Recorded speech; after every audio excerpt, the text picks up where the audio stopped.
nag suñu jotaay bi di ci nuyu taalibe Cheikh yi nga xam ne dañoo yeewandoo ak ñun tey ci la première rajo digitale bu Sénégal naka noonu nag ginnaaw bu ñu tënkee xibaar yi ba pare nag dañuy ñëw andi jotaay bi ki ñu ci àndaloon moo di Serigne Saliou Seck dafa ñëw léegi nag bi muy jóg rek lay bàyyi ki di Dissa Préra c'est toujours un plaisir mi jiite rédaction bu King FM àndaat ak ñun tey ci bés bi ci beneen 9-11 boo xam ne tey nag mooy seen bés bu mujj ci 9-11 ndax demain dañuy noppalu bu soobee yàlla. ndax c'est un jour férié bonjour Dissa am mbégte Kals wax nga dëgg maa ngi lay nuyu c'est encore un plaisir encore aujourd'hui comme toujours de te retrouver ce matin comme chaque matin de te retrouver ak sa réew yu neex gi daf may jox ay airu réew Talibé Cheikh waaw sérieux di ngay xaxataayee nii waaw dafa am façon réewam di nuyu également Yacine Pouy di nuyu suñu auditeurs yi ak suñu internautes yi di am un plaisir encore de retrouver Pape Sarr monsieur sport defe naa démb moom équipe nationale am na lu mu def guy yi nañ nga bàyyi guy bi nga fàtte di la présenter également suñu invité bi Famara Cissé di président association des consommateurs Famara mën nga présenter wu sa bopp président de l'association des clients et sociétaires des institutions financières ñu ñoo ëmb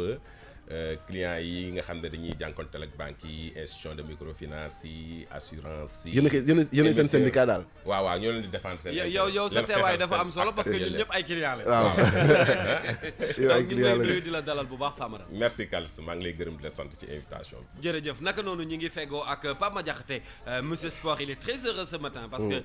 Sénégal U17 yi defati nañu jaloore. ngir qualifier et puis ñi ngi impressionné bu baax ñi nga xam ne ñoo teew ci coupe du monde bu mag boobu pour la première fois et c'est très important ñi ngi lay nuyu bu baax Pape Madiakhate. maa ngi lay fay bu baax Kals di nuyu également Dissa Préra di nuyu Famara Cissé muy suñu gan tey di nuyu bépp auditeur également bu rajo King FM di am mbégte encore une fois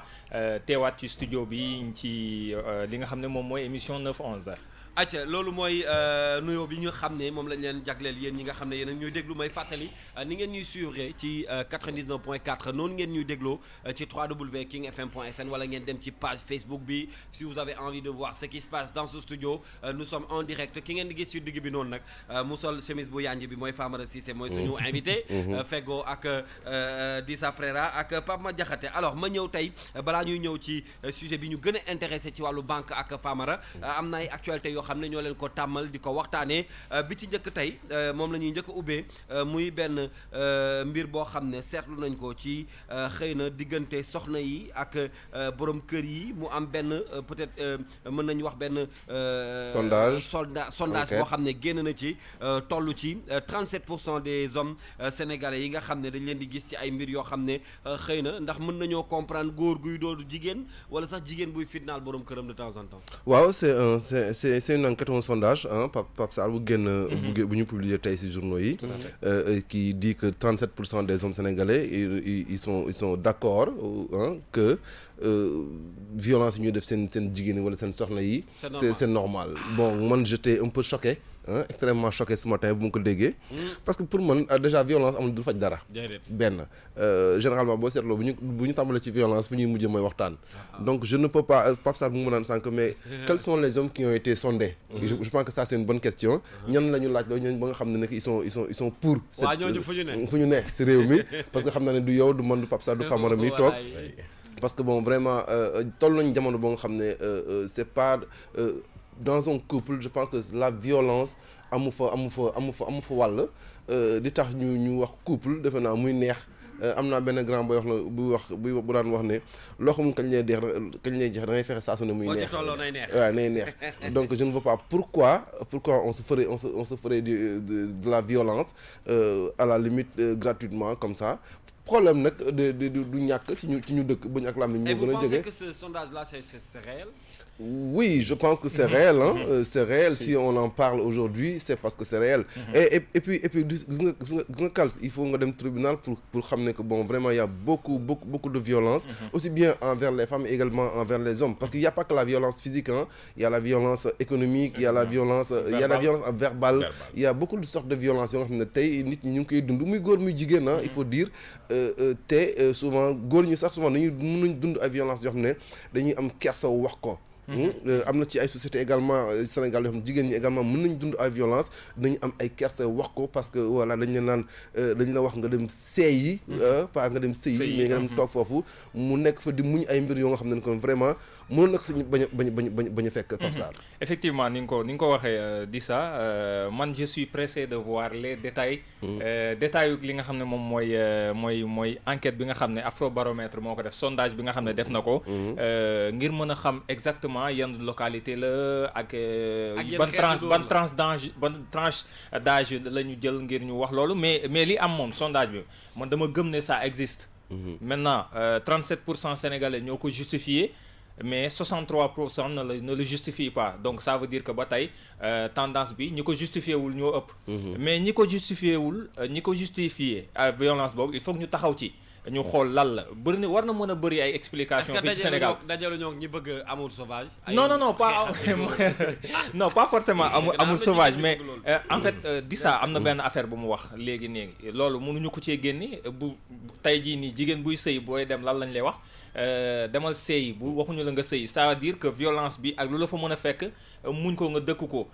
nit naturellement être humain dafa am violence bu nekk ci moom comme li ñuy wax nit ku nekk am na une part d'ange et de démon ci yow maanaam am na côté boo xam ne côté bu sedd la ci yow am na côté boo xam ne également côté bu sombre la ci yow côté boo xam ne bu négatif la le plus souvent certaines personnes arrivent à gérer cela ba du génn mais am na ñoo xam ne mënuñu ko gérer donc du coup violence boobu day am et puis am na aspect peut-être explication sociologique yoo xam ne mën na ko am tey jii nii am na jigéen ñoo xam ne xëy na ci seen comportement yenn góor yi dañu naan non il faut mu dóor ko ngir mu mën a tegu ci yoon. naan dama koy yar pour jubbanti ko en quelque sorte mën nañu xalaatee noonu te souvent boo ko defee puisque yenn parents yi dañ naan boo demee buñ la ko tegee dékku ko parce que sëy neexul comme li ñuy wax naan kaani la wala voilà exactement donc du coup day mel na day justifié wu bu fekkee nag da nga am jëkkër boo xam ne xëy na moom sa mentalité noonu lay xalaatee danaan bon écoute voilà c'est comme ça et puis am na jigéen ñoo xam ne dañuy nekk góor mu violent mais du tax ñu daal di dem xëy na peut-être noonu la ñu koy gën a bëggee ci noonu la ñu koy gën a bëggee bëgguñu jëkkër boo xam ne day yaafuus du wax du yuuxu du saaga du dóore en fait c'est des phénomènes sociologiques yoo xam ne mais les sociologues sont interpellés pourquoi pas war nañu mën a jox ay explications par rapport à ça même si encore une fois à travers sama argumentaire je ne justifie pas la violence pour muy leer am na avant may interpeller Famara am na xëy na xeetu jigéen yoo xam ne violence yooyu da leen di neex ay góor yuy dóor rek di saaga non ça arrive ça arrive day am ci nit ki li nga wax c'est pertinent am na sama benn paa mu naan lebal ne am na que mus na am benn ñaareel boo xam ne bu buggee guddi gi neex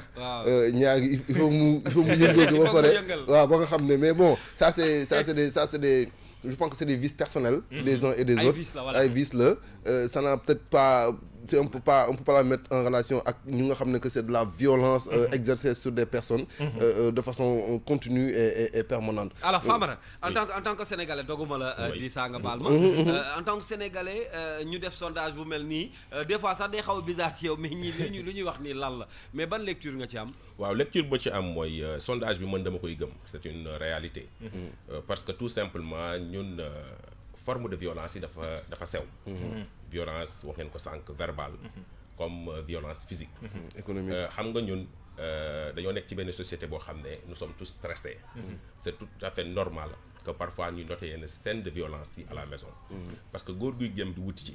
nga dem mu métti lool stress jàpp la nga ñibbis sa kër xale bu wax nga yuuxu ko c'est une forme de violence et depuis quelques années yéen a ngi gis au Sénégal ñu ngi def une éducation à la paix éducation à la paix boobu même monsieur bi nga xam ne day dem ci biir classe am nekk ak ay élèves am guddeem neexul wala fi mu jóge neexul le seul fait mu jël cravache bi takk ko ci baat bi di circuler ci biir classe bi rek c'est une forme de violence donc violence dafa sew ba nga xam ne sondage moom dama koy gëm parce que góor ñi boo leen nee da ngay dóor ñu ne la non du ñu dóor mais boo leen nee ndax da ngay yuuxu ci biir kër ñu ne la ah waaw mais nag ñun suñu tradition da koo wone ñun dañ doon dem suñuy kër gis paa bi bu yegsee rek ñëpp naan tekk parce que ci buntu ba lay yuuxu bu yuuxoo rek c'est une forme de violence dans les couples donc réalité la parce que gis nga genre sondage yi bu ñu koy def dañ lay poser tout un questionnaire lay doon boo xam ne ay questions ci série de questions lay nekk série de questions est-ce que di nga yuuxu sa kër est-ce que di nga dóor nga naan déedéet mais yuuxu voilà sa biir kër yuuxu bi munu cee ñàkk et ça c'est une forme de violence c'est vrai que gars yi dóoratuñu parce que boo dóoree léegi tribunal am na ay daan yu mu lay teg mais yuuxu bi moom am na yuuxu yoo xam ne dóor saxaw ko tane non dëgg la am na ay xeetu yuuxu yoo xam ne dóor saxaw ko tane alors muy sujet boo xam ne xëy na sénégalais yi nañ ci bàyyi xel et puis violence moom ak quel que soit ñun wax dëgg yàlla bokk nañ ci nit ñi nga xam ne dañ koy xeex parce que baaxul ni nga ko waxee sànq bu violence tàmbalee nu mu yàgg waxtaan lay mujjee te waxtaan ci mooy andi jàmm ji voilà te njaboot bu ne wax dëgg yàlla bëgg na gis soxna si ak borom kër et puis Kals li ngeen def nii day tax violence gën a wàññeeku parce que tey ku stressé xolam métti mu déglu Kals ci rajo King FM waxati ko mais day bëgg ba nga xam ne bu naroon xuloo wala saaga wala yuuxu sax day gën a tempéré donc yéen a ngi contribuer à une éducation à la paix Kals moo mel noonu de ku garaaw la et puis ba tey ci étude bi ñu ngi wax ne violence boobu noonu parce que c'est fait dans plusieurs pays ci continent africain bi mais li génn ci chiffre mooy cette violence faite aux femmes en tout cas dans les foyers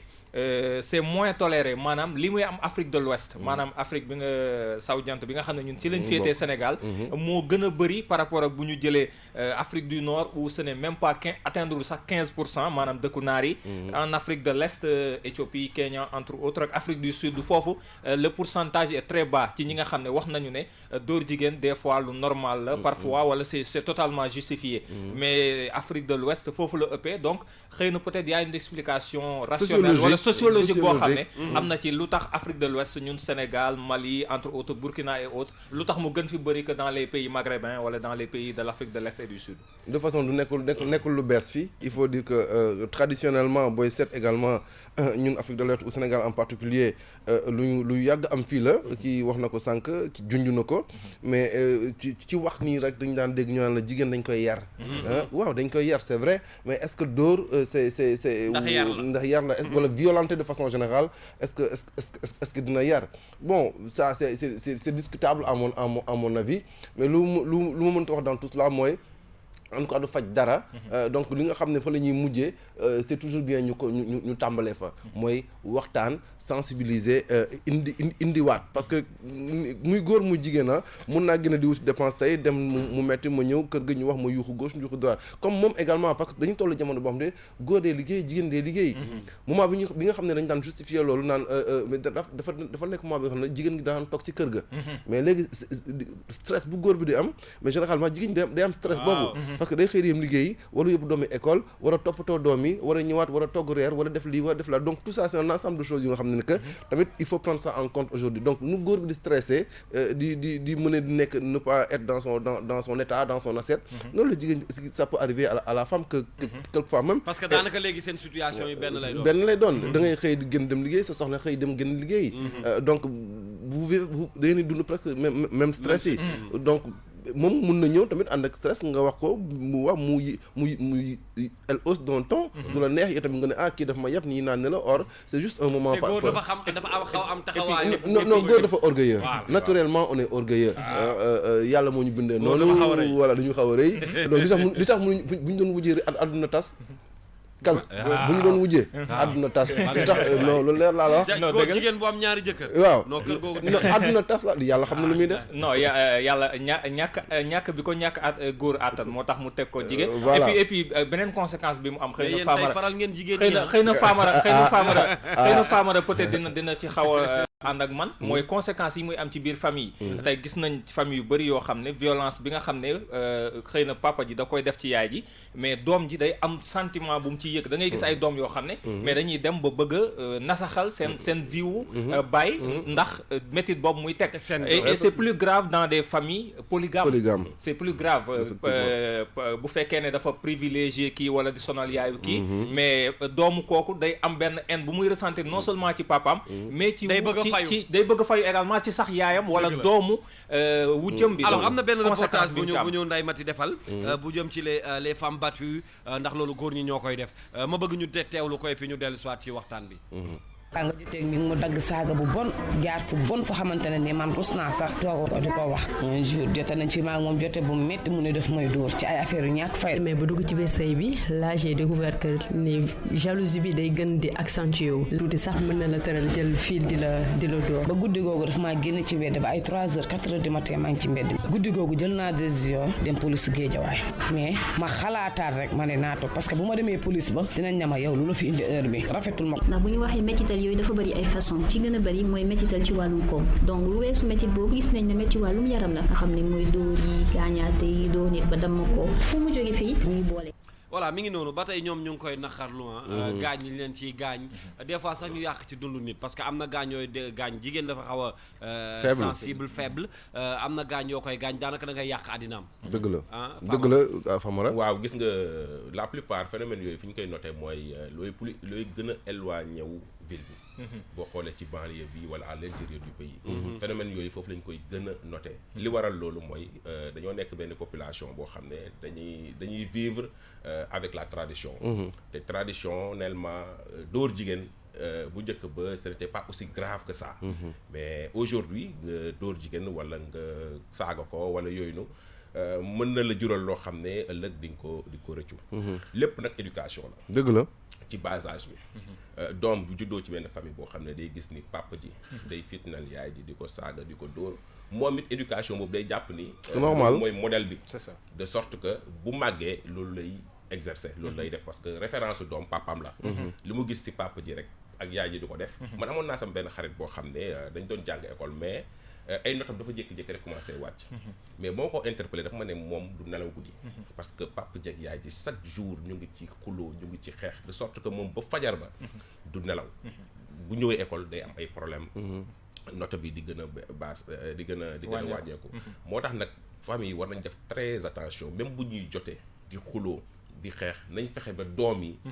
bañ ko yëg. parce que daa am lu muy jouer psychologiquement. ci ñoom te da leen di topp toute leur vie. dëgg la ça c'est important c'est très important les conséquences de ces violences là chez les plus jeunes chez les enfants. Pape junj na ko yow confirmé nga ko kon je pense que wax ji ndar kepp na foofu. waaw mën nañ jàll ci leneen. waaw wax ji ndar kepp na de jërëjëf Issa alors foofu la ñuy yamale sujet bi xam naa du ñàkk sax si yeneen i jotaay. dëgg la xam ne bu boobaa soxna yi ñoom ci seen bopp dinañ ci bokk. tout à fait. pardon ngir ñu waxtaanee ko alors ñu jàll ci beneen sujet bi nga xam ne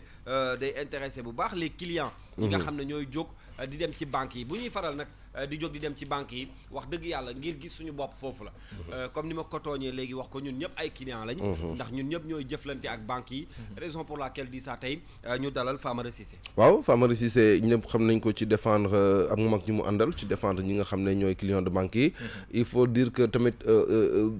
banking au Sénégal mun nañu wax presque lu bees la. ça fait pas longtemps ba nga xam ne que les Sénégalais ñu ngi dem en masse ci banques yi. mot ay 20 ans la war a mot peut-être un peu moins de 20 ans avant da nga daan dégg banque mais pour yow banque c'était pour ñu am alal ñi ñu voilà. ñu am xaalis ñi. mais xam nga plus àdduna dem plus mbir yi di soppeeku te dina dem ba benn moment même le ouvrier bi sax bi nga xam ne wala balayeur bi sax wala domestique bi ni ñu ma baal ci wax ji sax dafay soxla banque te ñu dañuy jëm foofu parce que plus ñuy dem plus affaire bi di immatériel parce que jamono moo toll foofu mais quand même on s'est rendu compte que ñun dañuy dem ci banques yi mais duñu am ay information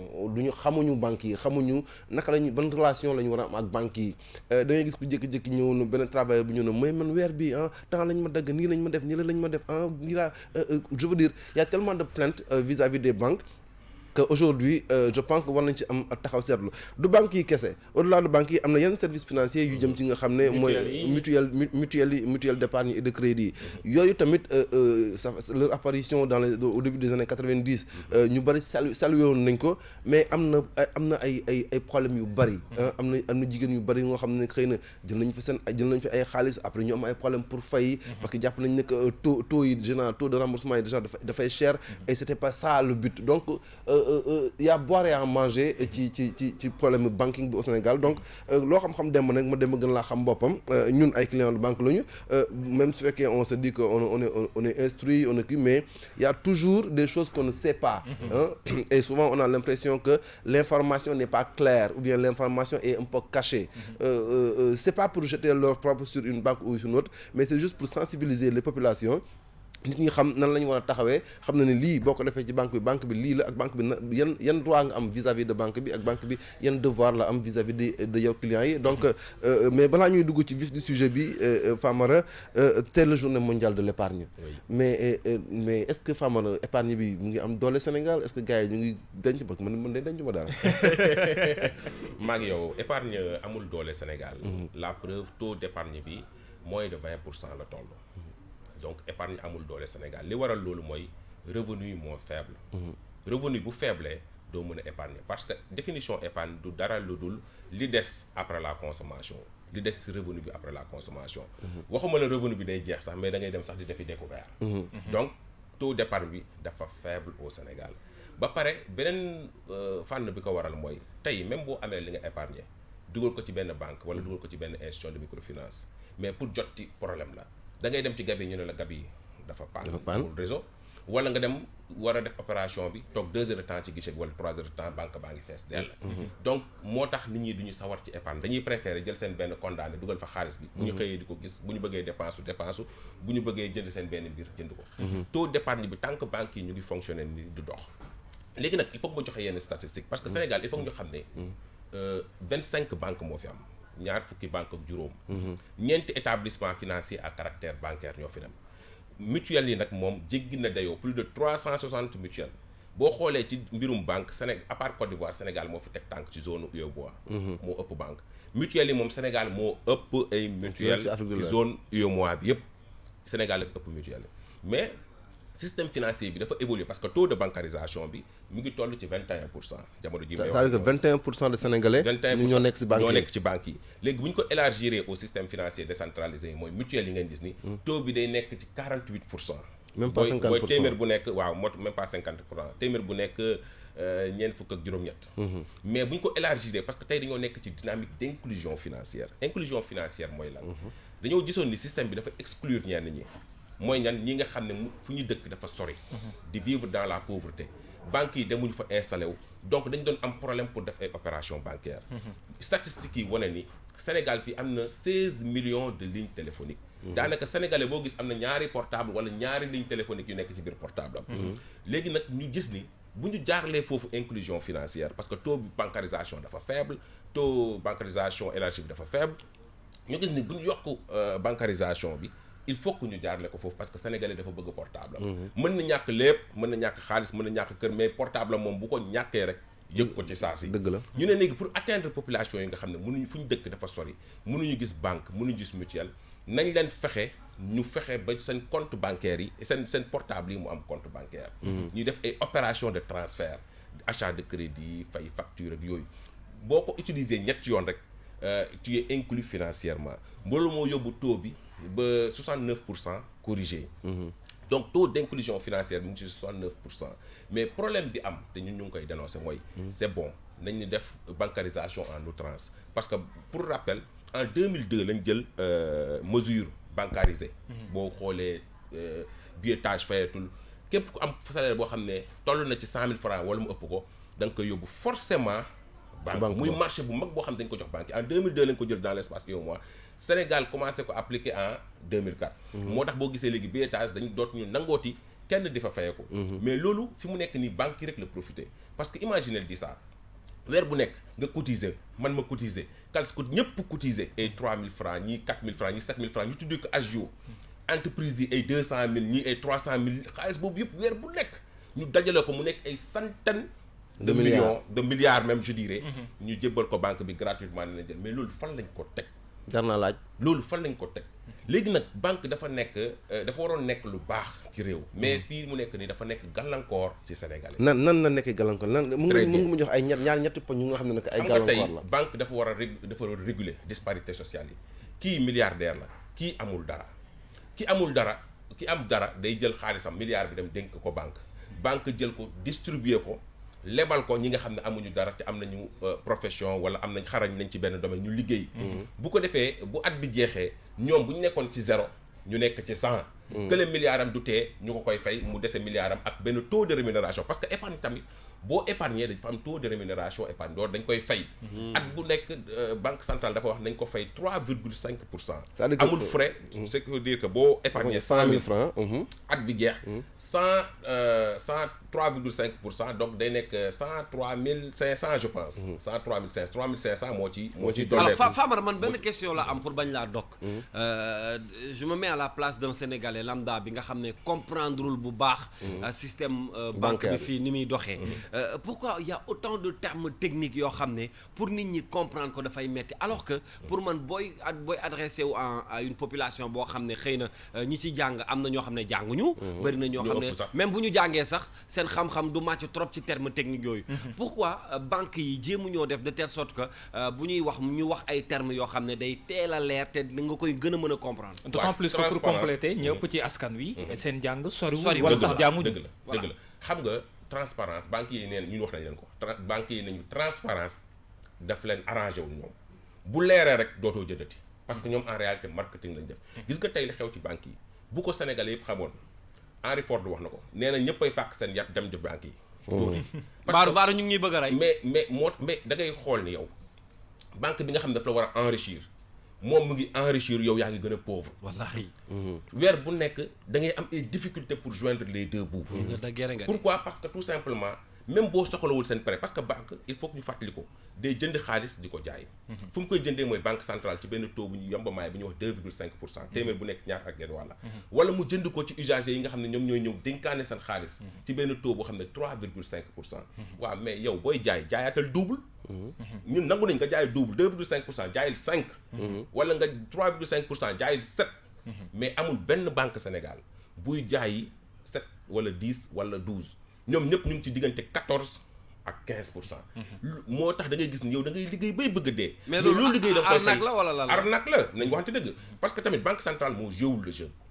mais amoon na ay loi non. amoon na ay loi c'est-à-dire que plafond bi il faut que tam ñu wax ko système capitaliste boo xam ne ñii am dañuy gën a am ñuy ndóol di gën a ndóol. xam nga lu tax parce que dafa am banque ak mutuelle bokkuñu. dëgg la banque yi dañ ne seen taux plafond bi 15% la banque du ko dépassé banque centrale moo ko fixé. mutuelle yi nga xam ne. néewum doole yi ñoo fay dem jaaykatu gerte caaf bi marchand ambulant bi.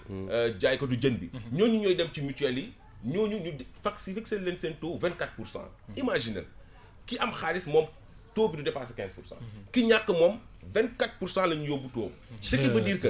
ñii am dañuy gën a am. ñii ñàkk di gën a ñàkk ah oui banque nag boo amee xaalis. dana la lebal ci taux bu wàññee bu yem may mais boo amul xaalis ci taux plafond bi la lay lebal. moom kooku la gën a sonal. kooku la gën a sonal ce qui veut dire que baadoole bi moom bu demee banque day gën a ndóol. ci système bi ni mu tëddee actuellement. mais nag ñun ñu ngi koy xeex. te am nañ ci ay jéego yu bëri sànq wax nga ni ay mesures yu banque centrale jëloon. 19 mesures yi. fukki poñ ak juróom nañ ci ñëwaat. waaw yoo xam ne banque centrale la ko jëloon mais malheureusement banques yi nanguñu ko appliqué. donc système bi ni mu tëddee nii tant que mu ngi continuer nii kenn du gis baadoole du gis boppam ci banque ba naan day épargner. parce que épargne tam il faut ñu fàttali ko forme d'épargne yi dafa bëri. mën nga épargner ci banque. mën nga épargner ci SFD institution de mutuelle yi. mën nga épargner ci assurance. assurance vie ngay dégg ni épargne la. mën nga épargner ci pension de retraite. c'est-à-dire que du dara lu dul épargne da ngay cotiser boo demee ba liggéeyatoo ñu lay fay. mën nga épargner ci mutuelle da ngay cotiser boo feebaree ñu faj la. mën nga épargner tam ci placement en bourse yi. mën nga épargner tam plan épargne logement yi ngeen di dégg. yooyu yëpp ay formes. d'épargne la mais pour que nit ñi sénégalais yi mën a épargner il faut fondamentalement ñu am benn pouvoir d'achat boo xam ne moo leen di permettre ñu mën a épargner. mais gis nga liggéeykat yi day rey sax liggéey. xam nga fi mu nekk nii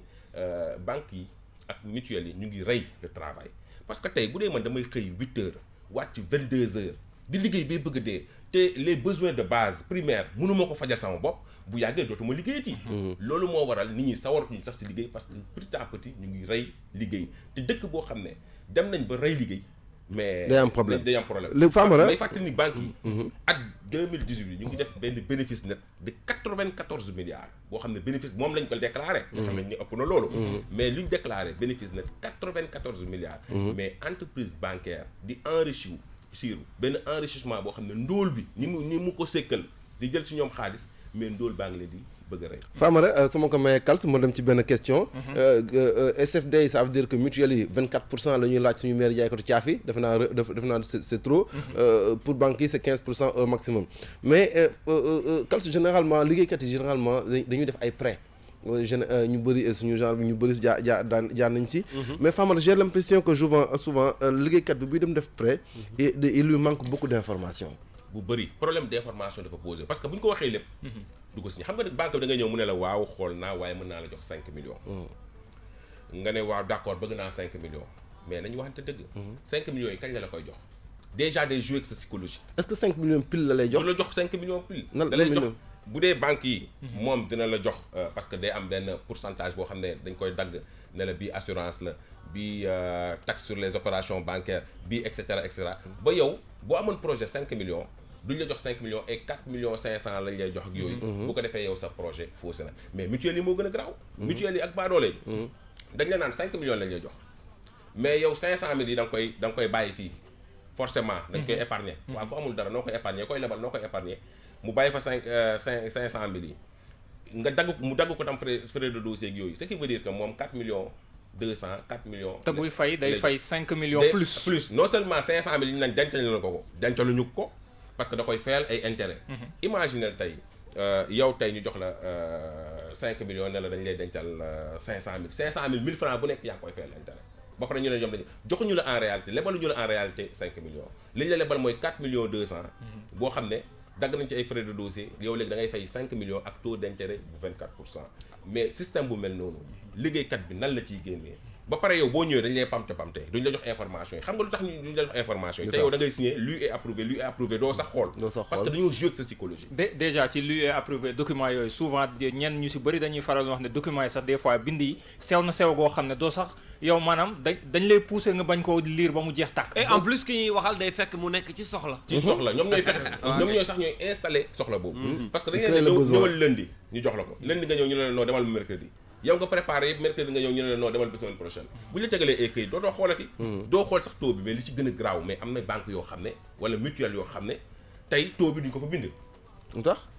dañ lay bàyyi nga signé ba pare ñoom ñu dem def taux mais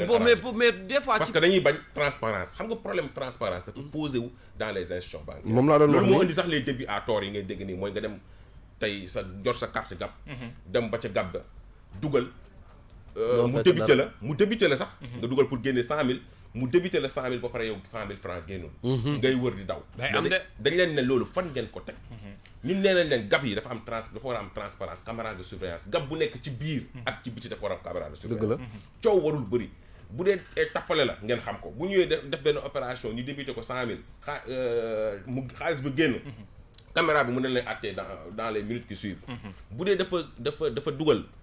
xaalis ba génnul caméra bi dina leen àttee mais pourquoi ngeen koy dawloo 45 jours imaginez père de famille nga dem pour jël sa salaire muy 100000 wala muy 200000 nga def opération fekk gab bi moom moo am problème xaalis ba génnul nga toog di xaar ñu débité la nga ñu ne la léegi da ngay toog 45 jours nga leen léegi nu mu def ñu ne entre temps mën nañ la lebal c'est-à-dire que dañuy def forçage compte bi lebal la xaalis boo xam ne sa salaire ñu lebalaat la ko te ñoom ñoo am gab boo xam ne doxul système bi il faut que mu évoluer ni muy évoluer mooy suñu bu ñu taxawee toujours ci gab yi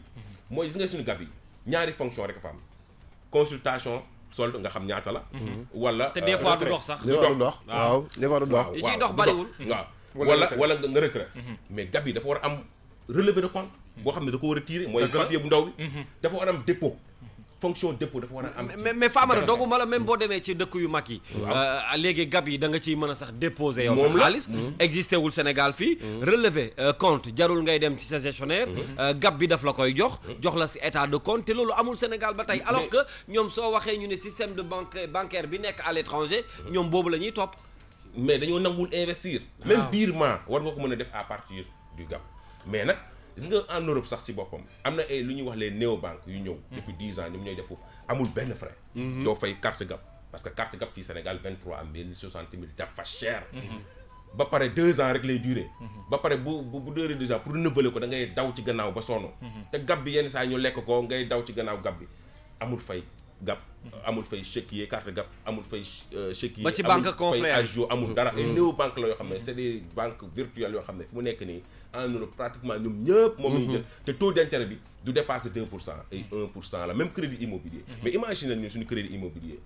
mais est-ce que xam nga ni ku jël 9 millions wala 10 millions 19 millions ngay fay Sénégal banque bi fi nekk di joxe crédit immobilier ku fa jël 10 millions 19 millions ngay fay mais imagine 9 millions de bénéfices ci fonctionnaire boo xam ne 200 000 francs ngay fayee ko salaire. C'est énorme dit ça. Mais c'est plus énorme, c'est une manière c'est catastrophique. de sucer les populations moo tax da ngay gis ni population yi dañuy liggéey bay bëgg a dee mais luñ liggéey jox ko banque yi. gis nga nag Sénégal dañoo war a fexe am ay banque nationale parce que banque nationale dafa baax ci réew parce que la meilleure manière de sucer de prélever gis nga pétrole bi ñuy wax nii banque yee koy naan yëpp ba mu jeex tax parce que avec la bancarisation xaalis ba fa lay jaar forcément boo bëggee contrôler dëkk contrôler économie bi te boo bëggee contrôler économie toogal ci xolu xaalis bi mooy banque yi banque yi fi mu nekk ni ñoo contrôler ndax mooy doxal réew ba pare ñooy fal ñooy folli dëgg la ñooy folli suñu président de la république yi li ñu leen di fale ci seen projet ak seen réalisation yi seen projet ak seen réalisation xaalis bu ñu koy jëlee banque yi leen koy jox dëgg la léegi nag banque bu ko neexee bu bëggee nga follee ko mais day téye xaalis bi rek bu retenir liquidité bi yow say financement duñ dem may fàttali ni banque ci ñeenti mbir lay mën a amee xaalis mooy xaalis bu muy jaay mooy prêt bi taux d'intérêt bi défaut de paiement yi mooy daanaka nga ñëw le 5 waroon fay le 5 nga ñëw le 10 ñu ne la waa dañu lay teg ay pénalité ay daan gaaw nañ ci de yenn saa yi sax nga war a fay le 5 ñëw le premier bu ci gën a bon nag nga war a fay le 5 ñëw le premier ñu ne dañu lay teg daan te fekk yow sa délai jotagul waaw parce que ñoom dañ naan teel a fay baaxul moo tax ñi ngay gis ñuy racheter crédit yëpp dañ leen di teg ay pénalité de remboursement par anticipation tey nga amel banque bi 5 millions nga jël say 5 millions dugal ko sa biir sac dem foofu démb nga signé contrat bi dem foofu ne ko waa 5 millions yaa ngi nii teel mun na la teel a fay waaw dama lay teg pénalité de remboursement par anticipation banque tam dafa mel ni boutique dafa am ay services yu fa nekk services yi mooy lan carte gap da koy jaay chéquier da koy jaay e-banking waaw dañ koy jaay donc yooyu day tax yooyu mooy waral banque bi di am xaalis si ñeent yooyu lay mën a amee xaalis si yooyu noonu lay mën a amee xaalis mais est-ce que banque yëpp ñoo bokk système waaw bokkuñu système ñoom ñëpp parce que xam nga banque ni muy fonctionner ak mutuelle ni muy fonctionner bokkul même ci biir banque yi sax bokkuñu système mais nag bu leen ci kenn nax banque bu la ne dama lay jox carte gab bi gratuitement waxul dëgg am na feneen fu mu koy parce que ay package la ñuy créer dañ leen ne package bi 6 000 francs la wala 7 000 francs la wala yooyu fekk ne benn produit yow rek nga ci soxla mais dañ lay obligé nga jël package bi yëpp boo leen nee benn produit bi rek ñu ne la déedéet yenn yi dañ la koy may mooy yu promotion yi def rek dañ koy jaay bi waaw banque yi ci marketing boobu lañ nekk nekkatuñu ci accompagner population bi nekkatuñu ci financer économie réelle bi xoolal suñu entreprise yi ñoom ñëpp pratiquement ñu ngi daanu tey boo xarañ loo xarañ mais Obama kañ la pare fay njàngam bu mu nekkee président des États-Unis étudiant bi pourquoi bu demee ci banque ba duñ ko lebal marchand ambulant bi pourquoi bu demee ci banque ba duñ ko lebal ay garantie yu métti la ñuy laaj kër mais ban jeune moo am kër alors que banque rôle am mooy financer mais jàpp nga ne aussi prêt bu ne ak bor bu ne day am garantie waaw day am garantie d'accord moo tax ñu contre li gars yi doon wax fan yi passé les 4 P police procureur xaw ma nangam may fàttali il faut que moo ko fii sénégalais xam affaire civile la yoonu police newu ci yoonu procureur newu ci yoonu préfet newu ci gis nga bor boo koy jël am na benn contrat bu ñu la tegal ak ay garantie yi nga war a joxe yoo xam ne dañ la naan boo toogee weer fayoo nii ak nii la ñuy saisir mais yoonu police newu ci damay gis tout récemment def nañ ko dem nañ ba tribunal di dénoncer les faits boobu policiers yii di dugg ci mbirum biir dañuy ñëw xam nga nu muy demee banque mutuelle bi day ñëw gis police bi jox ko 50 cas ne ko voilà lijjantal ma ko xëbal leen bu ñu fayee après mooy loolu nga gis policier bi convoqué ñëpp police alors que compétence civile la te yoonam nekku si te yoonam new ci donc auditeurs yi nañu xam ne que c'est yoonu police wala gendarmerie nekkul ci seen relation ak banque yi mais sànq ci foog mu leer kuñ ci woo police wooñu ñun dinañ ko régler ak SIF kuñ ci woo police nag ñu woo parce que dénoncé nañ ko au niveau du tribunal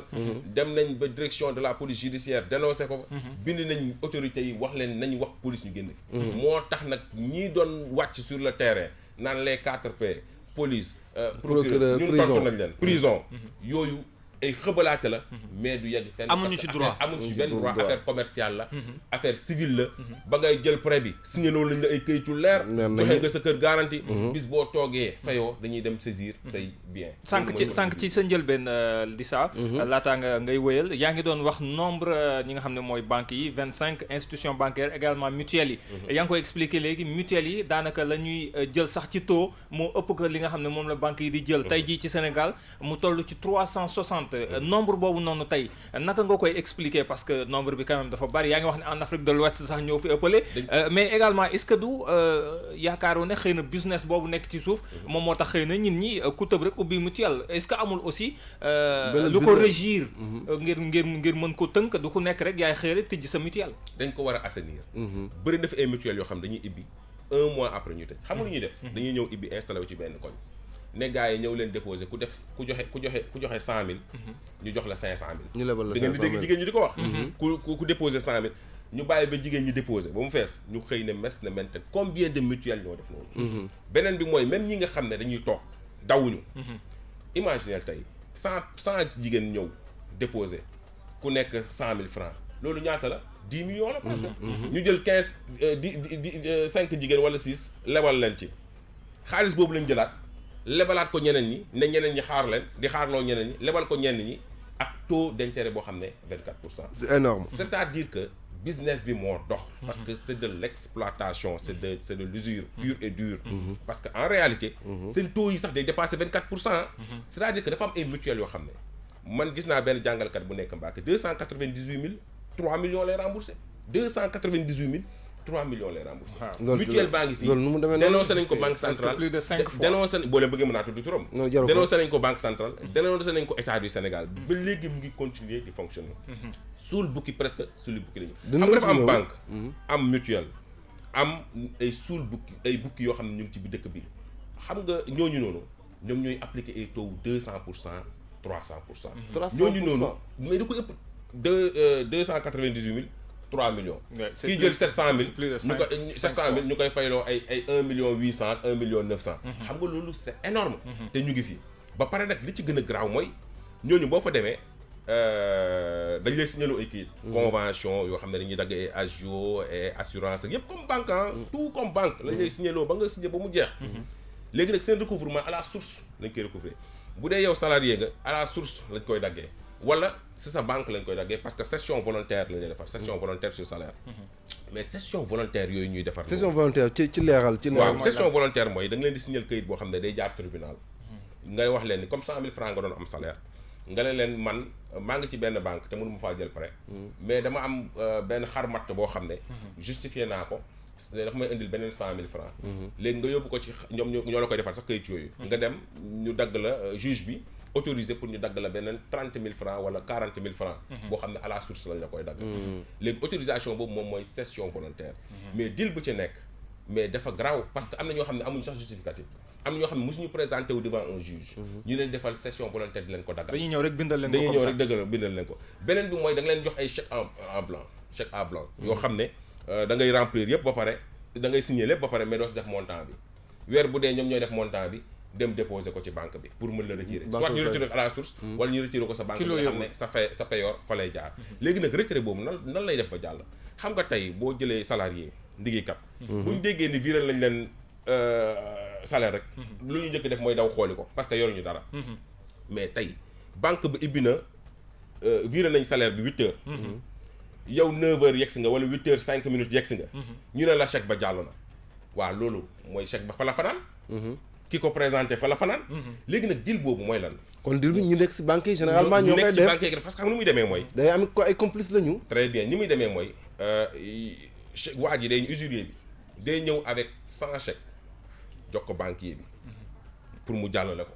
waaw may 100 chèque bu nekk boo ci amee benn 5000 francs rek. c'est combien de francs. benn 200 000 100 000 francs. waaw léegi nag. yow da ngay jàllale chèque yi bu ñu viré rek yow daggal chèque yi ba pare waa ji bu ñëwee nga rek chèque ba jàll na wala muy jaar à la source, c'est-à-dire que fu ñu lay fayee bu dee fonctionnaires yi la parce que ñoom ñoo gën a surendetté te problème surendettement bi tey Sénégal il faut ñu wax bor gu bëri gi xam nga ñu mu gën a topp mooy jàngalekat yi ak corps habillé yi jàngalekat yi ak ñi nga xam ne ay militaires la ñi ay gardes pénitentiaires ak agents yi nekk santé ñooñu la bor bi gën a topp am na bëri si ñoo xam ne weer day dee duñu fayeeku da ngay dem ñu ne la amuloo fi dara ah bon ndax nangu nañ bëri ndax na jël nañ fi lépp trop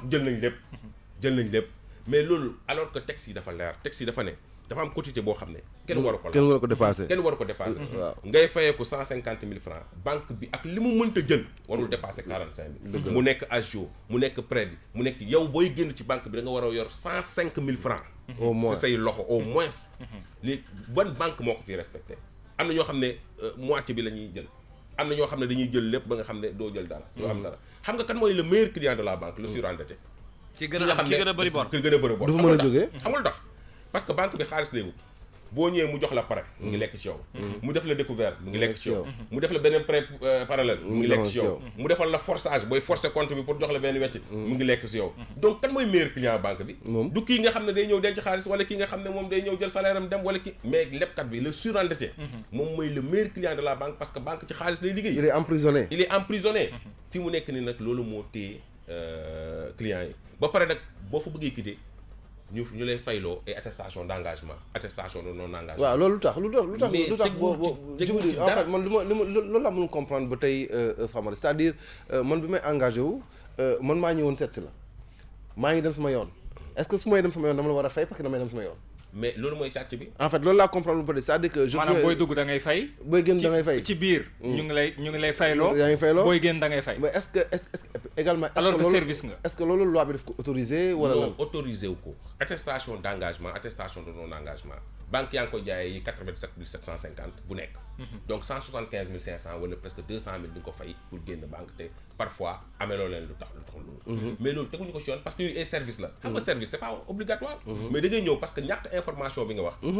ak ñàkk culture bancaire bi. tax ñoom ñu imposer la ko ne la da nga koy jënd. mais loolu léegi client bi nan la war a taxawee bu ñu ko nee da nga war a fay lii te yooyu ñun ku ñu woo dañu lay teg ci yoon mais dinaa leen ko wax gis nga boo bëggee quitter sa banque. bu leen amalul dara. bul fay benn papier attestation d'engagement bul fay attestation non engagement. nooy def bindal demande de clôture de compte nga tëj ko parce que 19 mois. am nga ci droit parce que tëj compte amul fay. amul dara. damay ñëw tëj compte bi te da ko war a tëj séance tenante même bu dee salarié nga. te ñoom koy tëj compte lañu gën a bañ. parce que da ngay dem ak koo xam ne jëndoo dara.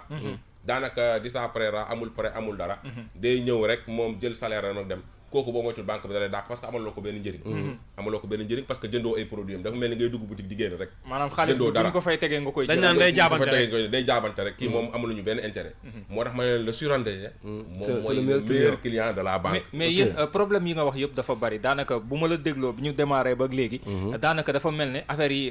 foo laal rek day metti mais yéen actif concrètement boobaak léegi ak jafe-jafe yooyu yëpp yi concrètement yéen lan ngeen ci def est-ce que également clients yi yéen a ngi leen di ñaax à travers des communications parce que tamit c'est vrai que actif am na ñu ko xam mais xëy na la plupart xamuñu ko wala bu ñuy def seen activité sax duñu ko yëg. dëgg la xam nga tey ñu ngi sur les réseaux sociaux. am nañ plus de 370. 71 groupes WhatsApp yoo xam ne nit ñaa ngi fa dugg ñuy communiquer leen jox les informations. ñu ngi ci réseaux sociaux yi bu baax ñu ngi tam ci communes yi ci département yi. di sensibiliser population pour ñu xam seen ak yelleef ci biir banque bi. nan la ñuy duggee banque nan la ñuy contracter prêt parce que banque dara fixul. lépp ngay négocier taux d'intérêt da nga koy négocier agio yi da nga koy négocier frais de dossier yi da nga koy négocier. mais population bi xamuñu loolu. il faut que ñu tàggat leen ci def ay éducation financière te loolu état bi moo ko waroon def. éducation financière yee population bi ci service. c'est-à-dire que su ma demee sama banque tey bëgg benn prêt. taux bi man dama ko war a négocier. da nga ko war a négocier. nekkul taux bi ñu ma wax rek laa war a jël. fourchette la c'est-à-dire que fourchette la entre ça dépend ci banque yi entre 8 ba 15% da ngay négocier banque nag bu la wax ni maa ngi lay defar ay 5 disant ay publicité mensongère yi ñuy wax ay 7% ak ay 5% yooyu yëpp ay dóor la ay dëgg sërëxal. boo fa duggee dañ la teg taux boo xam ne dañ lay bàyyi ba nga ñëw ba nga signé ñu teg la yeneen benn taux boo xam ne ay 14 la 15% amul benn banque boo fi def ay 5% 6% yooyu amu fi. amu fi. maanaam en terme simple bu fekkee ne par exemple ki nga xam ne marchand ambulant la jàngul par exemple tey jii boo ñëwee ci banque bi nga ne ko supposons damay leb 1000 francs dalal naan 1000 francs yi boo koy fay mën nga ci teg diggante 300 jàpp 500 francs donc diggante boobu noonu yow moom ngeen négocier en terme simple. da nga koy négocier. mais yeneen ñi sax da nga koy négocier xam nga ñoom duñ la wax dëgg bi. da ngay ñëw ñu ne la boo lebee 1000 francs 1500 ngay fay. waaye 1500 yooyu dinañ ci tag 1000 francs yooyu déjà duñ la jox 1000 francs. ay 750 lañ lay jox nga war a fay 1500 déjà double ba ñëw na. ci biir ñu jékki-jékki dugal ci ay affaires yoo xam ne ay frais la yoo xam ne dañ la koy dagg en même temps boo xoolee boo jëlee prêt sur 15 ans boo xoolee li ñu la dagg yi jékki-jékki yokk à jouer jékki dugg dugal beneen service boo xam ne dañ la naan sécurité compte la. dugalaat beneen service dugal ay services de sorte que di la dagg yoo xam ne yow boo évaluer après 5 ans di nga gis ni yow prêt ba nga jël contracté fay nga pratiquement lu double bi. loolu nag moo dul yoon parce que il faut que ñu respecter réglementation bi il faut que banque centrale tamit jël ay mesures de sanction ci yenn banques yi. parce que c'est pas normal ñu libéraliser ko au point que nit ñi population analphabète bi nga xam ne xamul ñu ngi leen di lor di rey sax le travail. di rey le travail moo tax nag il faut que population yi tamit di suivre émissions yu mel ni ñu leen di à travers ces émissions là ñu leen di informer di leen xamal seen ak yelleef ni ñu war a doxalee ak banques yi. parce que le meilleur agent de banque. mooy ki nga xam ne riba bi moom moo koy gën a dugal ci banque bi. tey maag yow bu ñu duggandoo ci banque bi man may def ay taux wu 14% yow ngay def ay taux 15% ci ay clients. yow yaa may ëpp grade bu ñu jàggee ci banque bi. donc le plus grand usurier de la banque. moom moo ci gën a gradé. à la longue. parce que banque ku koy gën a rapporté. finalement day pousser ñi fay liggéeyee sax ñuy dem ci yooyu. moo tax boo bëggee quitter banque ñu rey seen bopp. parce que boo quitter banque moom ce gestionnaire de compte jot na demande d'explication. D'accord. donc pour que quitter banque. moo tax dañ lay tardel. la question que j'ai avant ñuy marquer une pause. le temps de revenir également ci yeneen mbir yi nga xam ne ñu ngi leen koy waajal ci suba si. est-ce que yéen waajal ngeen peut-être benn stratégie de sensibilisation par rapport à toutes ces populations yi nga xam ne bëgg parce que li nga wax c'est tellement intéressant mais du tous les jours lañ koy dégg. du aussi amuñu ay moyens ñenn ñi amuñu moyen peut-être di déglu jotaay bu mel nii. peut-être ñi gën a sori ci biir réew mi xëy na tey boo demee fu mel ni ay Kidira wala ay Tambacounda. pour ñu am les informations comme ni ko di saa waxee dafay metti est-ce que am ngeen peut-être ay jumtukaay wala ay mbir yu ngeen teg ci wàllu stratégie pour mën a communiquer ak population. oui ñu ngi sensibiliser les populations di def ay réunions d'information à travers suñuy déplacement yi ñuy def mais il faut ngeen comprendre ni système bancaire ni mu tëddee nii dafa délicat te comprendre ko yombul. yow sa banque rek nga mën a comprendre mais beneen banque bi ni muy jëfee mënoo ko comprendre. moo tax ñun ñu ngi ci sensibilisation bi bu baax a baax. depuis ñaata at yéen a ngi ci. depuis presque 10 ans. ñu ngi ci am na ay jéego yu mag am na 19 mesures de gratuité. bu njëkk ba booy ibbi compte da ngay fay. dootoo ko fay booy tëj compte da ngay fay. et loolu c'est grâce à votre. à nous. sa carte gab bi opération boo ci daan def da ngay fay. léegi dootoo fay. beneen bi mooy. mais banque confrère yi da ngay fay. da nga doon fay 2500 par opération. mais léegi 500 francs la. sa relevé de compte mais dafa gratuite. les documents annexes au prêt mooy convention bi kii yooyu yëpp léegi dafa gratuite. même SMS yi ngeen di jot. dafa war a gratuite man gis naa ay banques yoo xam ne moo tax interpellé nañu banque centrale pour mu jël sanction. SMS yi mail yi yooyu yëpp c'est gratuite. dafa bokk ci 19 mesures. e-banking bi e-banking yooyu yëpp. parce que dañoo nekk ci numérique. dañoo nekk ci benn technologie bu avancé. donc le coût d'exploitation amatul dafa nul pratiquement. parce que ci électronique nga koy defee ak yooyu yëpp. mais pourquoi ñu ñuy teg charge yu mel ni. amul transparence les coûts sont élevés amul qualité de service surtout qualité de service bi. banque yi da ngay wër ba sonn doo mën a jot sa xaalis. mais nag xaalis bu dee da nga ko def banque ba pare mënatoo ko jot. amatul njëriñ nga def ko sa gafa ga. d'accord bu dee da ngay bëgg a pare ñu lay dawloo. mais amatul sens. amatul sens alors Famara dañuy marqué benn play gestionnaire là bu ñu la wëndeelee rek ba pare yow doo gis lu dul signé te jël. waaw doo xam looy def de des fois ils sont très injoignables. da ngay am yitte. bëgg leen a jot soo demul ci agence bi boo leen woowee téléphone ils sont pas accessibles. effectivement ça loolu moom dëgg la kal. dafay jot loolu sax moo dul normal. parce que xam nga dañuy ñoom fi mu nekk nii dañoo nekk ci dynamique dématérialisation système bancaire. mooy banque dootu ko gisati. à travers téléphone beeg mail yi nga leen di joindre. mais loolu il faut que ñu rendre ces services là gratuits c'est-à-dire que téléphone bi mu nekk benn ligne boo xam ne boo wootee non seulement di nga jot kenn. mais boo wootee aussi doo fay. mais imaginez da ngay jël sa xaalis dugal ko di woote pendant 30 minutes doo jot kenn. ay serveur lañ lay jox ça coûte cher. ba pare ça coûte excessivement cher. oui. xam nga l'accès aux banques devrait être gratuit. banque bu mu mënta doon pour accéder fa dafa war a doon gratuit mais doo fay xaalis pour accéder fa pour jot leen information bu simple parce que débuté nañ sa compte wala yooyu ngay nekk di ñëwaat di fayat xaalis. moo tax ñun dañ leen ne nous sommes c'est vrai pour la dématérialisation parce que exigence su modernité la. mais il faut ngeen jël des mesures d'accompagnement. imaginez banque bi nekkoon Kolda. xëcc nit ñi ba ñu adhéré ba pare mu xëy ne mes ne menten ñun ne léegi gars yi ci mail bi ci réseaux sociaux yi wala ci téléphone bi ngeen may joindre mais ñooñu lor nga leen. parce que yow gab nga leen tegal boo xam ne bu paanee mais nan lañ lay joindre. il faut que ñu woo la téléphone ak yooyu. et puis problème yi am ci gab yi dafa bëri parce que nit ñi ña ngi ciy ñàkk xaalis bu bëri. il faut que nit ñi itam xam système bi na la demee. gis nga gab guichet la. guichet automatique la de billet. guichet la boo xam ne dañuy ñëw def ci benn montant. supposons ñu def ci 1 million. compteur bi nekk à 0. boo retiré 10 000 compteur bi day am 10 000 xaalis bu wàññeeku 10 000 bëgg a retiré. donc au soir gab yëpp au soir. chef d'agence bi ak gabiste bi. dañuy def évaluation bi. léegi nag yow bu dee da nga retiré benn 10 000 boo xam ne génnul. normalement xaalis ba war na fa ne. te bu fa nekkee dañuy gis ni amul correspondance entre li ñu dugaloon 1000 francs yi ak li marqué ci compteur bi nga retiré ko. ñu xam ne kat réclamation bii am na fi 10 000 francs te gis nañ 10 000 bopp ñu def correspondance conformité bi te loolu la sa xaalis mais boo deful réclamation. 2 jours après boo moytul ñàkk nga sa xaalis. ah bon oui 2 jours moo tax may ñaax sénégalais yi ku ci am débit à tort mooy daanaka def nga opération ñu annulé ko. immédiatement même bu dee week-end la lundi bi demal ci banque bi def sa réclamation te réclamation bu ko def verbalement bind ko nga am ci exemplaire même bu dee da nga koy photo nga téye ko parce que yenn saa yi xam nga ñaari nit. waaw ñoom foog nga ngoon bi ñu def évaluation gisuñu benn réclamation benn 500 000 francs ma nga fa. 2 jours après mais mën nañu koo bañ a déclarer bu ñu sérieux wu. bu ko defee gabiste bi ak banquier bu ñu dee complice lañu mën nañ jël xaalis moo tax ñu bëri fi mu nekk ni ñu ngi daw ci gannaawu seen xaalis xam nga ñun baadoolo yi sax ku ñu jëlal 200 000 100 000 francs dañu ko yëg mais borom xaalis yi nga xam ne ay 30 millions lañu yor seen compte yi 20 millions lañu yor seen compte yi ñooñu ay débit à tort 200 000 du dara si ñoom. ba pare nag dañ la wax ni am na ay cartes yoo xam ne doo mën a retirer plus de 400 000 francs par jour. wala 300 000 francs par jour. waaw man nan lañu mën a gisee benn waay ñu ne la retiré 600 000 parce que boo jëlee benn exemple banque dana naan sa carte gab bi 200 000 deux fois rek. le plafonné. le plafonné 200 000 le plafonné 400 000 le plafonné boo retiré benn yoon 200 000 retiré waat beneen yoon 200 000 c'est fini journée boobu mënoo ci. c'est vrai que c'est des mesures de sécurité. yu ñuy jël pour que en cas boo réeré sa carte gab wala yooyu ne kenn retiré sa ba ñuy jël sa xaalis bi. mais yooyu itam il faut que ñu ñëwaat ci sécurité bancaire bi mais li ci gën a doy waar mooy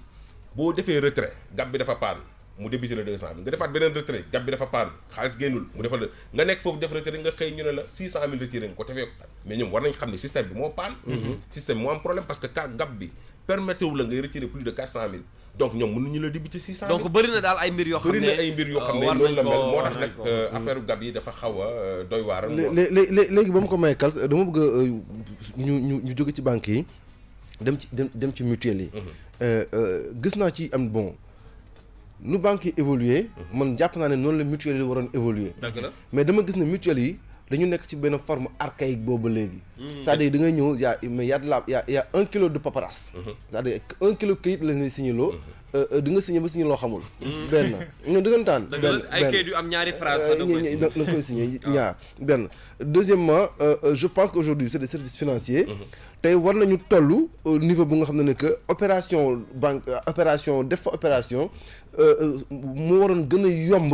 def opération ci banques yi mais on se rend compte que c'est le contraire c'est-à-dire que souvent def opération ci banques yi sax mooy gën a yomb ndax mutuelle ay banques yu ndaw la rek et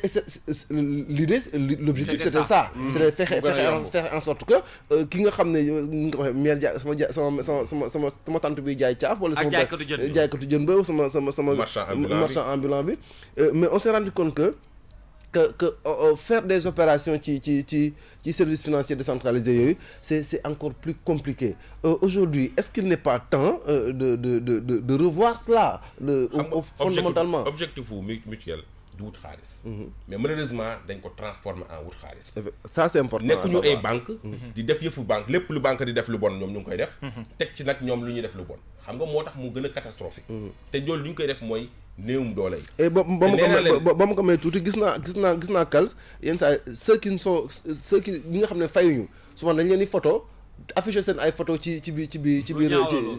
kii bi non loolu dafa ëpp na ñaaw. mooy recouvrement humiliant bu ñuy def. man li ngay wax nii man dem naa ba daj benn maire boo xam ne génn na àdduna yàgg na. photo mu nekk ca banque ba. man bu ma demee def enquête pour wër maire bi pour ñu xool ban procédure la ñuy def pour attaquer banque bi. ba ma demee fu mu dëkk nee nañ ma maire ba génn na àdduna yàgg na ma ñëw ci gérant bi xamal ko ni kii ngeen def photo génn na àdduna yàgg na mu ne ñoom xamuñu ko doole mën a génnee photo bi. loolu c'est une violation du droit à l'image. C'est pas normal banque yi di ko def di dëpp sa photo wala di si def mauvais payeur. wala di ñëw sa kër sax banque amul droit ñëw sa kër il faut que moo wax ko population bi. di génne ay bagages ak yu ñaaw amul droit ñëw sa kër di la tawal di xeex ak yow nan la da ngay fay ak yi amuñu droit boobu. yoon dafa am ci dëkk bi dafa am procédure de recouvrement yoo xam ne nee nañ la tribunal sax mën na ci am wàlla. tribunal civil mën na ci am wàlla. mais yow nga bàyyi procédure boobu yëpp li ngeen signéenteeg lépp. parce que banque du joxe xaalisam ci neen signé nga lu leer. joxe nga ay garantie yu leer. waaw pourquoi ñëw sa kër di xuloo di saaga. di la dóor benn waaye woo na ma ne ma dañ koo dóor ba damm loxo bi donc ce qui veut dire que violence bu ñuy dem ci population bi sànq ñu ngi koy wax. di leen fitnal pour mën a jot seen xaalis mais loolu teguñu ko ci yoon. c'est parce que population bi moo analphabète financièrement taux d'analphabétisme financier bi dafa sànq li nga wax dajale nañ gestion de microfinance ma ne leen gis nga système bi boo leen ci continuer ñëpp ay disparaître. parce que monde fu mu toll parce que technologie bi dafa avancé. avancé na benn peeru avancé boo xam ne yéen boo leen toppul technologie bi continuer seen pratique traditionnelle bi ñu signaloo nit ñi ay këyit ñu jeex fii di tàddal nit ñi mais bu yàggee da ngeen di disparaître parce que léegi nit ñi seen compte ñu ngi ko yor seen portable di def ay opération ci opération yi nag ma ñëw ci gis nga compte yi ñu am ci portable il faut que ñu faciliter parce que population bi jànguñu am na ñoo xam ne mënuñu lire mënuñu bind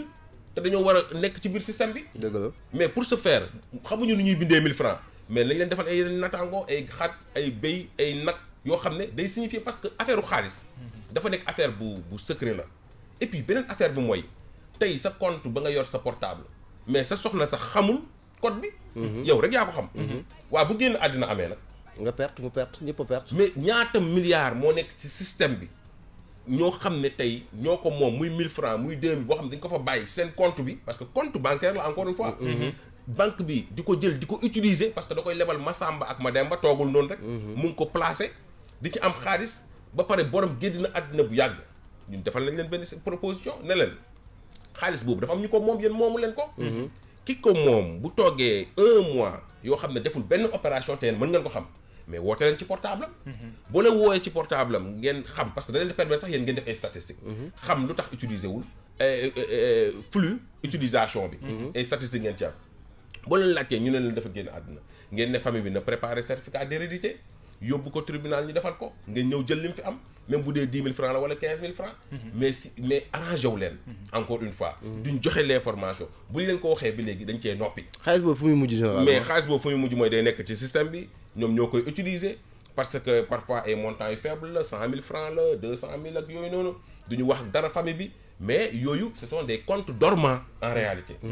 il y en a beaucoup fii au Sénégal. en pagaille c'est des milliards des centaines de milliards comptes bancaires yi comptes dormants yi et puis nit bu génnee àddina famille bi may wax ak yéen boo leen demee li ngeen jëkk laaj mooy def leen relevé de compte am parce que nit mën na génn àddina gestionnaire de compte am bi yëg ko def ci opération waaye yéen boo leen ñëwee rek ne ñaata laa fi am mais mu wax leen ñaata ngeen fi am rek ngeen jël ko dem même travailleurs yi yéen ñëpp bàyyi leen di laaj position encore une fois boo leen ñëwee laajte leen ñaata lañ ma viréel buñ la laaj waxee ñaata lañ la viréel parce que damay gis ni ñëpp position la ñuy laaj buñ ñëwee ci guichet bi rek position la ñuy laaj mais laajte leen ñaata lañ la viréel buñ la waxee ñaata lañ la viréel nga ne léegi lan ñaata la moo lañ positionné ci compte bi actuellement ñu wax la nga def différence bi xam mais moo tax dañ leen di dagg ay affaires yoo xam ne loolu la nga xam donc ce qui veut dire que famille bi nañ ñëw laaj relevé de compte ñu xam opération yi ñu passé yëpp bu dee opération bi dañ ko passé après le décès ñu xam ne boog bii du waaj d'accord bu ko defee alors dama leen di couper tuuti ngeen baal ma il est 10h50 il nous reste pas beaucoup de temps seulement waxtaan bee neex te am solo mais ngeen baal ma rek ma doxantu bori Tiwaawan tuuti parce que rubrique la boo xam ne ñoo leen koy dégtal bés bu ne ngir waajal gàmmu gi comme ni ñu ko defee woon ci màggal gi Serigne Saliou Seck lañ ci àndal di saprera waaw Serigne Saliou Seck comme ni ko yoonu gàmmu gi diñ ko defee woon ci màggal gi noonu lañ ko defee si gàmmu gi ñun sax lañ ko fas yéene également def ci appelu Layeen yi Kals waaw ñun fii ba at bi di jeex Popenguine sax dañuy dem Popenguine sax dañuy dem waaw kon bu baaxee ñu dem acca ñu dem taybatun taabat li tibi usuliha wa madinatan rabbu sama sammaha dal leen ak jàmm ci rubrique bi ñu duppee yoonu gàmmu gi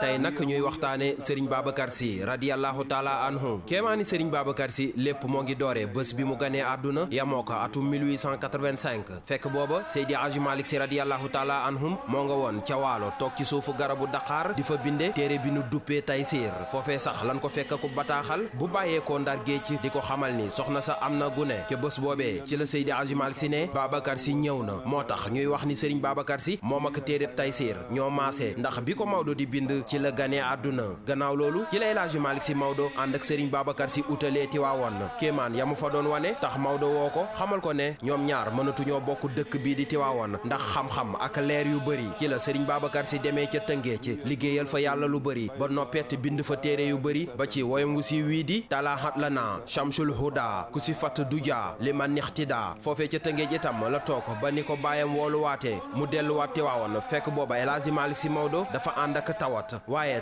xamal ko ni la ko dale ci Seyduna Muhammad sallallahu taala alayhi wa sallam jaar ci Cheikh Ahmed Tidiane Chérif jaar ci Mouhamadun Haali jaar ci Alfahima Yoro jaar ci Cheikh Oumar Foutiyou ba ci moom Maodo mag ñooñee lépp li nu yore woon jox nan ko ko te nee nan Serigne Babacar Sy rek moo leen ci doy bokk na itam ci kàddu yi ko Maodo mujjee wax mu wàññi maslaa gi ba mën a doxal diine bés bu fi bàyyeekoo ci la ko Serigne Babacar Sy radiyallahu taala anhu waxee ni maslaa gi bés bu ma la noppee gis yow Maodo rek dinaa ko tekki suuf te doxal charia li koy dëggal moo di ne bi fi Maodo bàyyeekoo am na bés am naar jóge ca gànnaar ñëw di jiite ca jumaa yi Tiwaawoon Serigne Babacar Sy fekk leen fa ni jullee taxaw ci seen kanam ne leen sëlmal leen ñoom ñëpp ñu maase sëlmal mu xamal leen ni naar bi warul jiite waaye imaamu jàkka ji mooy ki war a jiite ndax loolee la charia wax bés boobee ci la maam Mansuux mu baax ma ne faaw mu bind jëf ju ni mel ndax mënatu koo muñ daal di wax ni fa waa hajaban li cheikhi laxat chaluaq salaatul jamihina walaw laaka salaatal afsha duha bi taxliitin yaahumul xadirina daal di wax ni fa waa jaban di tekki ni mu yéemoo ci Serigne Babacar Sy waaye na mu defare seen julli googee ndax xam-xam bu bëri moo tax Serigne Babacar Sy ne woon doon na baayam di El Hadji Malick Sy Maodo juróom-ñaari at mu soog fee jógee mu yokku ci ne moom Serigne Babacar Sy mooy ki nga xam ni bi mu xàmmee loxom nday jooroom ak loxob càmmoñam ba léegi mësul def lu naqari yàlla sunu borom Serigne Babacar Sy tëj wax ja ne ngir firndeel fa ko yàlla teg Serigne Babacar Sy moo xamle woon ni ëllëg yawmal xiyaam li Iblis ak Firxawna di bon bu sàkk woon ci yàlla sunu borom mu jéggal leen dugal leen aljana yàlla dina ko rus ci barkeem moom Serigne Babacar Sy lii mbokk yi lañ leen andiloon tey ci rubrique bi ñu duppee yoonu gàmmu gi di leen jox dig daje ëllëg incha allah.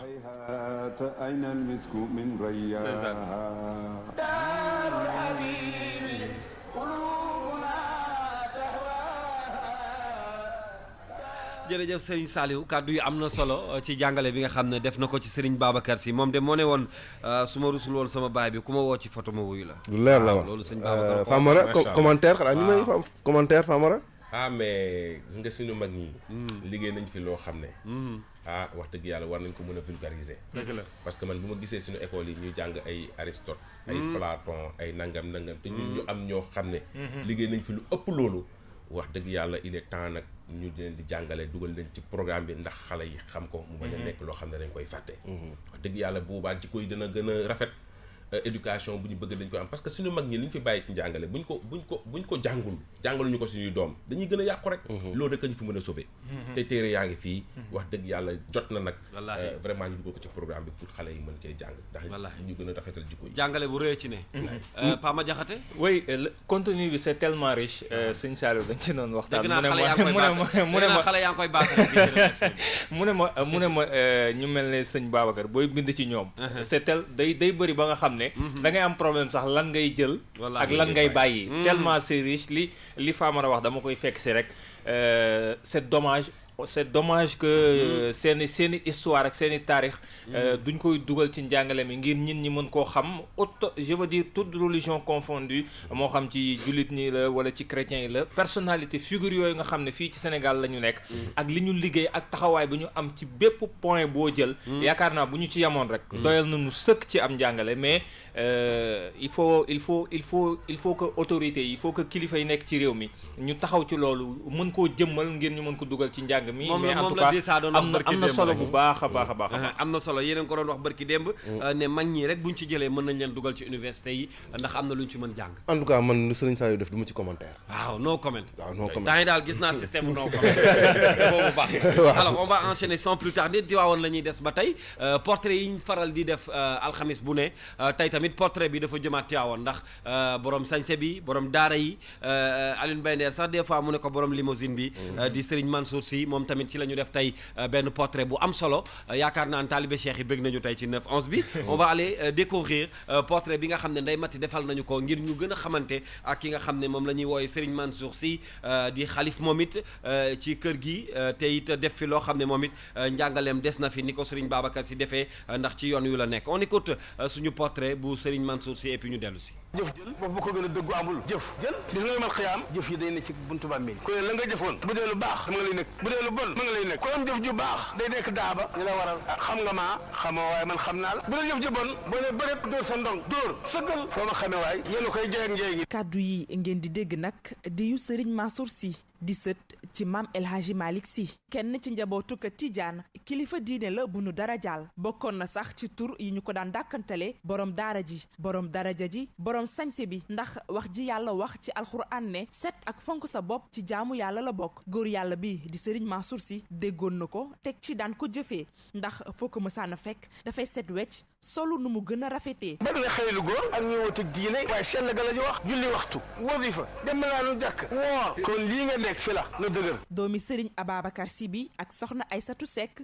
ku fonkoon jàngub alxuraan la moo yoroon daaray Tiwaawan bi maamam bu tedd bi di Seydi El Hadji Malick Sy tijji woon yamu ci ndax jot naa samp daara daanaka fu nekk ci àddina bi mbëggeelam ci yonent bi mu ko daan fésal fu mu mënti toll daan na faral sax di wax naan képp ku ko mësaan a bëgg jot na ko jaaree ci doomi Abdallahi bi bindoon na fi sax ab téere dippee ko tabayadakum ngir artu ñi nga xamante ni ñoo ngi tooña yonent bi sallallahu alayhi wa sallam lii rek am njariñ moo tax nun kenn du nawet dara dul diine jaamu yàlla xam-xam ak ni ngeen def rek xalif général des Tidianes mu ngi ko doon fukki fan ak ñeent ci weerub septembre atub 1997 gannaaw nijaayam bu tedd ba maam Abdou Aziz Sy guddik juróom-ñetti fan jàpp juróom-ñeent ci weerub décembre atub 2012 la wuy ji boroomam ca France yemoo ko mu am juróom-ñett fukki at ak juróom-ñaar gannaaw feebar bu ko tëraloon boobaak léegi nag burdu gi mu daan jiite ci baatam bu neex ba sañse bu rafet bi mu daan sañse toog jàkkaarloo ak taalibe yi mokkal gi mu mokkaloon bayt yi di wéy di des ci nopp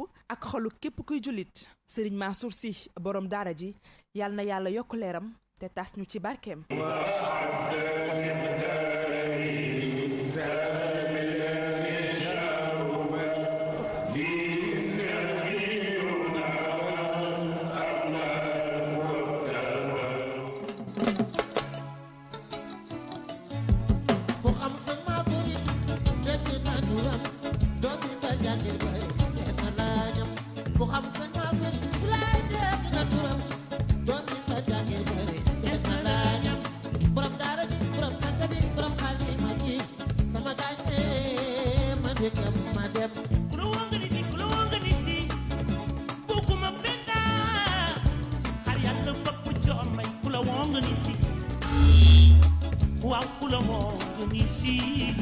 di ko gërëm bu baax Ndeye Mati Dieng moom moo ñu doon gën a xamle ki nga xam ne moo di Serigne Mansour Sy ci porté wu bés bi di sa préra waaw gis nga après Serigne Saliou Ndeye Mati Dieng moo ñëwati coordinatrice 9/11 xale yi fu ne la ñuy génn waaw xale yi de moom fi ñu toll nii moom gàcce ngalaama man maa ngi leen di gërëm bu baax a baax parce que liggéey rafet na te kontaan naa ci vraiment est-ce que xam nga ni nga feggoowee ak Pape Ma Diakhaté li muy bokk ci waxtaanu banque bi yëpp ma nga ca Aliou Cissé waaw am na lu xew Aliou Cissé de Pape Sarr xam nga ni fi mu toog sax. liggéey na loo xam ne nii. léegi lañ koy am en exclusivité. lay wax nii mooy Aliou Cissé. da doon jàkkaarloog presse bi léegi. di sélectionneur Sénégal bi. te génne na liste. ci yàlla waaw liste bi mi ngi fii ci waaw bu baaxee ñu dem kon. waaw c'est vrai ni ngeen ko waxee Aliou Cissé tey 10h da doon janoo ak taskatu xibaar ngir fësal liste 23 joueurs yi nga xam ne ñoo war a bokk ci ñaari jongante yi Sénégal war a amal ngir démarrage éliminatoire Coupe d'Afrique des Nations 2021 bi war a am au Cameroun ñu war a daje ak ñaari équipe ñu war a daje ak Congo fii à Dakar ak Swatini mooy Swaziland dafa changé tour nekk Swatini ñu war a jouer ak ñoom ñaar ci li nga xam ne mooy mois novembre bi mu génnee liste bi nag liste bi daanaka ñetti joueurs ñoo ci bees par rapport ak liste bu mujjee bi match amical bi contre Brésil ñett ñooñu ñoo di Baba Thiam joueur la bu nekk ca Kasimpasa en Turquie Kasimpasa bi Mbaye Diagne nekkoon keneen ki di Naby Sarr doomu Boubacar Sarr Locotte Boubacar Sarr Locotte nekkoon Paris Saint-Germain ancien international moom Charlton la nekk en championship ci deuxième division championnat Angleterre il y a également Moussa Ndiaye CNEPS excellence bu Dakar keroog bi ñu invité au téléphone ki nga xam ne Alassane Ndour ñu ngi ko doon poser question par rapport ak jeunes yi nekk ci équipe nationale petite catégorie yi nga xam ne ñu ngi wane seen bopp bu baax lu tax duñu leen woo ak ci équipe nationale A ngir renforcer leen Moussa Ndiaye ci ñooñu la bokk nekk excellence foot Dakar centre fii au Sénégal mais li ci particularité mooy Coupe d'Afrique petite catégorie bi nga xam ne U20 yi ñu defoon daf ci nekkoon meilleur joueur du tournoi tournoi UFOA bii weesu Sénégal gagné ko ci final bi moom moo ci MVP maanaam joueur bi ci gën a ràññeeku mu doon défenseur central boo xam ne am na talent loolu boobaak léegi mu ngi wane boppam donc c'est juste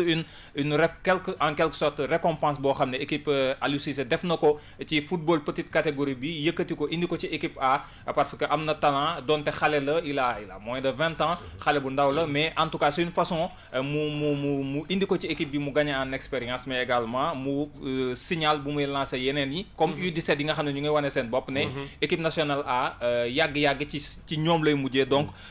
ñoom mu dugal ko ci mais sinon le reste Abdoulaye Diallo Alfred Gomis ak Edouard Mendy ñooy nekk gardien de but yi gis nañ Moussa Wagué bu FC Barcelone Lamine Gassama Kalidou Koulibaly bu Naples Cheikhou Kouyaté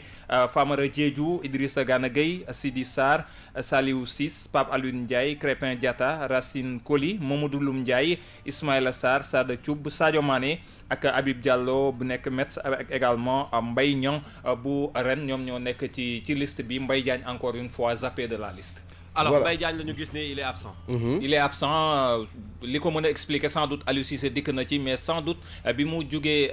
Turquie Galatasaray ñëw club am Bruges ba léegi mooy bu Crépin Diatta bi temps de jeu am dafa faible il n'a joué que 5 matchs et 5 matchs comme remplaçant amul benn bu mu ci nekk titulaire donte match bu démb bi dugal na son quatrième but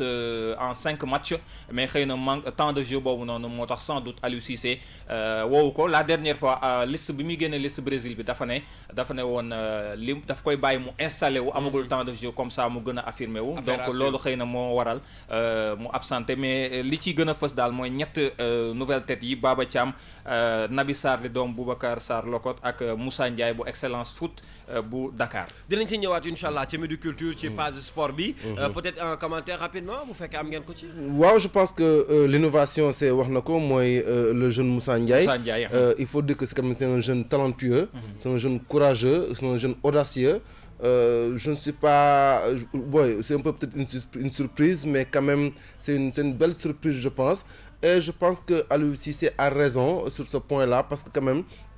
il faut dire que la petite catégorie, ou bien les plus jeunes, les U17, les U20, quand même, on a quand même du talent, on a quand même, c'est un bon grenier. Je pense que d'ici les 10 prochaines années, normalement, Sénégal warul am ay jafe-jafe pour am équipe nationale A bu baax. Tout à fait. Voilà, affaire à suivre. Dinañ ko balaa ñuy dellu soit ak Famara pour wax tëj waxtaan wi ak moom ci wàllu banque boobu nga xam ne moom la ñu ubbi subaak léegi ak jafe-jafe yi ñu ci nemmeeku dama bëgg ñu àndandoo dem yërandoo li ci yéene kaay yi ba noppi nag doog a ñëw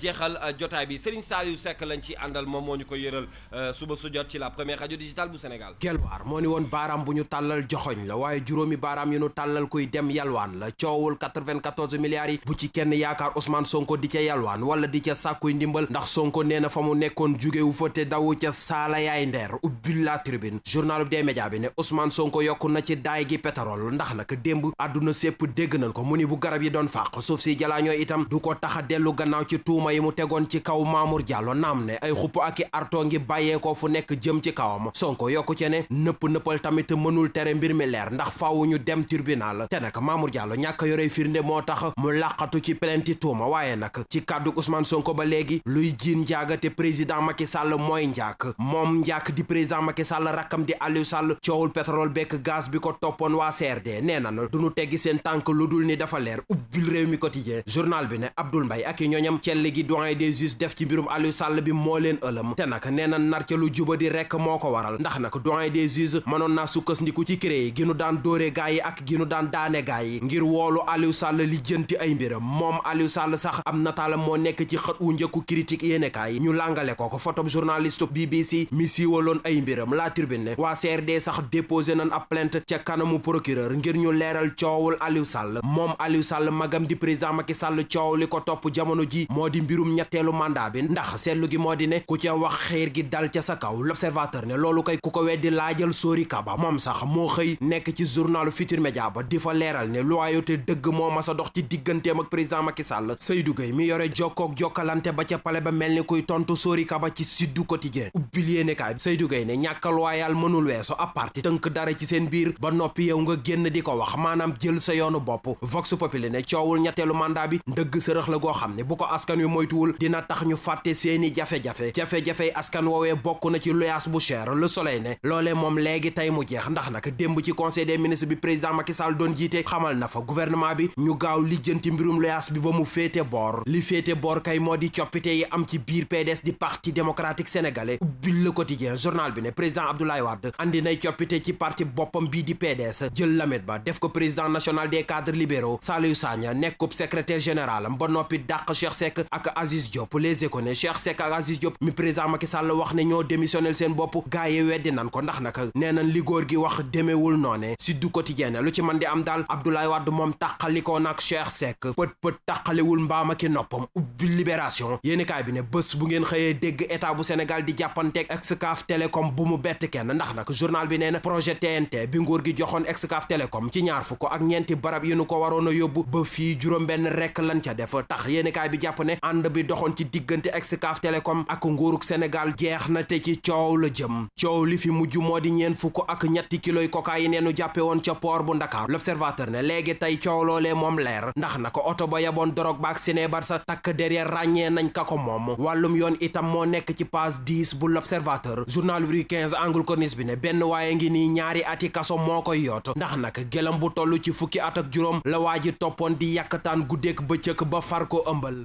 waaw bu ko ëmbalee day dem kaso nag kon loolu moom bu fekkee détournement de mineur lañ koy woowee waaw loolu yow de li jël jëga mbir ba mu loi moo ko tëral di li yoon wax rek la wax li yoon la wax rek la wax di kese nag donc c'était la revue de presse de Serigne Saliou Pam Ma Diakhaté defe naa li ñu dese ci waxtu bëriwul xanaa nag ñu jox suñu invité mu wax dernier mot ci bés épargne bi mën nañ ne daal ñaar dërëm épargne xaw ma keneen war nañoo dimbali tamit non ku mënta matale moom pour nga épargne day am jafe-jafe Famara waaw maa ngi leen di remercier di leen gërëm di leen sant ci émission bi neex na lool vraiment c'était joindre l'utile à l'agréable nit ñi danañ ci jàng parce que nouvelle forme d'éducation la bu ñu bëggee jàllale mbir yi il faut que ñu joindre utile à l'agréable ku nekk nii moom ngeen di def de sorte que ku nekk dina ci gis intérêt am may wax rek ni population bi dafa jot ñoom ñëpp ñu am des informations nécessaires parce que mënuñu continuer banques yi di ñu noggatu ba duñu am lu ñu épargner épargne nag dafa bëri façon sànq wax naa ko mën ngay épargner sax sans xam ko mooy lan retraite bi plan épargne logement wala plan épargne retraite wala mutuelle de santé ba nga nekk yaa ngi koy def mais denc xaalis dafa jafe na jamono ji ba pare il faut que gars yi xam ne épargne ak investissement bokkul épargne liquidité la à court terme investissement nag c'est à long terme te actionnaire ngay doon ci entreprise ba yooyu léegi nag am na benn débat bu am entre les économistes ci ñii nee nañ dañoo war a épargner ñii nee nañu war ñu épargner épargne lu muy baax day tax consommation bi du bëri te bu consommation bëriwul entreprise yi du ñu rouler industrie yi du ñu rouler te industrie yi bu ñu rouler wul du ñu créer ay emploi yi dañ koy wàññi parce que surproduction day am il faut que ñu mu am sous production boo xam ne danañ mën a maintenir les emplois te entreprise yi ñoom ñooy tax industrialisation am création de la valeur ajoutée am moo tax nag débat bi dafa posé wu mais ñun dañu naan population bi ku ci mën a épargne parce que épargne bi mooy tax tey ñu jël ko lebal ko Massamba ak Mademba ñu mën a doxal seeni activité am ci dara mën a fay il faut que xaalis bi di circuler rapidement bu ñu bëggee suñu dëkk avancer parce que croissance bi lu koy gën a avancer loo lu koy gën a tirer mooy vitesse de circulation xaalis bi mais bu dee xaalis dañu ko jël di ko thésauriser di ko dugal ci ay gafaga di ko dugal ci biir sac di ko suul ak yooyu waaw yooyu doxalul économie dégg nañ ko fi ci ay kilifa yu mag sax non bëri na trop ay kilifa yoo xam ne 50 millions la ñuy fekk seen bureau di ko fa jël xam nga loolu yu doy waar la te ay autorités yu mag lañ moo tax état bi waroon jël sanction pour lutter contre la thésaurisation parce que thésaurisation day plomber économie réew parce que xaalis bi dañ ko génnee ci circuit économique bi ba pare thésaurisation mooy tax marché lakk nga dégg ñu naan la 100 millions ak 200 millions ak yooyu noonu te coût de fabrication xaalis ba ngay téye nii coût de fabrication bi dafa énorme xaalis bi Sénégal defalu ko France koy defal ci benn dëkk bu ñuy wax Chamalières effectivement banque centrale chaque année day commander ay billets yoo xam ne ñun dañ koy fay entreprise yooyu bi haute technologie la entreprise buy defar billets yi amul benn sénégalais bu fay liggéey ay tubaab yi xonk coor ñoo fay liggéey yoo xam ne xaalis bi su ñoom lay dellu moo tax ñun dañ leen sàmp xaalis bi da nga koy jox jaaykatu gerte caaf wala nga jox ko jaaykatu këriñ mu boxoñ ko dugal ci piw poche alors que xaalis kenn war ko boxoñ il faut que ñu waxante dëgg da nga koy lem ba mu rafet parce que 500 boobu nga jël yaakaar ne yaa ko moom ba boxoñ ko ba yàq ko wala xott ko jàppal ne li muy dikkee sa état lu énorme la parce que xaalis bi dañ koy commandé ci lu cher a cher man kay di ma mës a gis ci àddina yëpp moo ma ci dàqal non li ngay wax noonu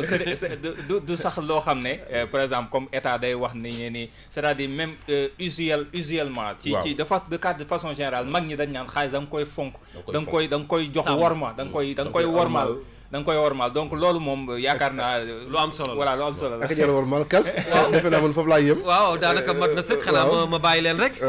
di am mbégte bu rëy Famara ñu ngi lay gërëm bu baax a baax non seulement ci disponibilité bi ak xam-xam bi nga xam ne séddoo nga ko ak ñun ci suba si te ci pàcc bi ñu jagleel wàllu économie nag xam naa dinañ ci faral di jokkoo ak yow bu baax di ci gindeeku ndax banque moom daanaka lu mënul ñàkk ci dund la ndax fa la ñuy gafa la rek gafa goo xam ne dañ fay denc donc ñu ngi lay gërëm bu baax et puis très prochainement ñàkkaat ak yow di saa naka noonu merci beaucoup yow it tey ci jotaay bi subaak léegi ñoo nekkoon xanaa joxante dig daje altine et puis suba ñu bàyyi gars yi dallu en attendant on te souhaite joyeux anniversaire par anticipation que année bi gën suba la voilà suba la mais bon on anticipe voilà non suba ñu daje roq ba rek suba maa leen di invité kon jeex na jërëjëf Papa Diakhaté yow à midi inchallah à midi ñu ñëw gën a yaatal affaire liste beeg victoire U17 yi démb qualification historique di leen féliciter waat bu baax a baax dinañ ci ñëw yaatal jaajëfal également Famara merci à